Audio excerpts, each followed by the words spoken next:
ginipatitis niya galiya ang mga ancestors naton sa una sa Visaya sa kadamo Bulawan sa lawas nila. Damo-damo Bulawan kuno sa Visaya sang una to the point nga a gold jewelry in every Visayan is such a common occurrence. Gold is such a common sight. Every Visayan has at least one gold jewelry nga ginasuksok.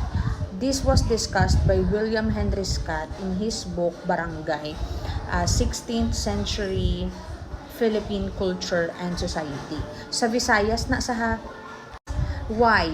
Because ini ko nung mga gold naton, makita ni siya sa mga suba diri sa Visayas, and it's so abundant nga kada Visayan people nga ni may ara gold accessory kahit isa sa ila. Example, nakita ko ni sa pre-Hispanic Cebu nga website ha. Lantawa bala ang itsura sang aton nga ancestor sa una sa kadamo-damo Bulawan sa lalawas lantawa do mga na sila do may hepatitis na sila yellow na sila look pak lantawa ng mga lalaki, di ba? Dumudamo sila amo na kuno ang normal everyday, di ba? That's just one tawa bala halin sa ilong, ears, necklace, bracelets, tiil sa pagkadamo. That's just one. Ari pagid. Yun, sa dalunggan pa lang na ha. Pure gold na sa kunuya sa una. Pure gold na sa nga mga golds. It's so common in the Visayas. Nga ginhimo na siya normal nga accessory sa mga Visayans pag abot ko na sa mga Espanyol. Ano man ang nagkalatabo sa mga gold nga ini?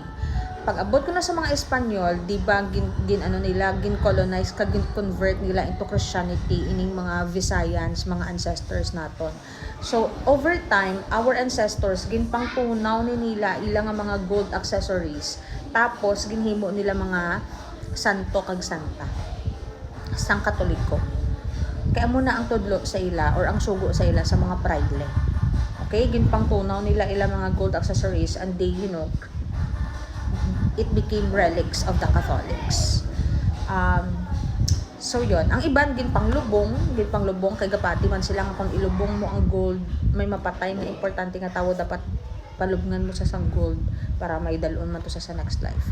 Pero most of these gold accessories daw were melted and were turned into saints or relics of the Catholic Church. Kay tina-convert ng kadamaan ng mga Pilipino, ng mga Visayan sa Catholic na religion.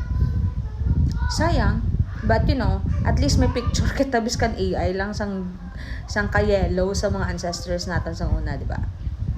Merch, my gosh, 5 copies na lang ang nabilin sa akong memory improvement workbook. Scan QR code if you wanna get a copy.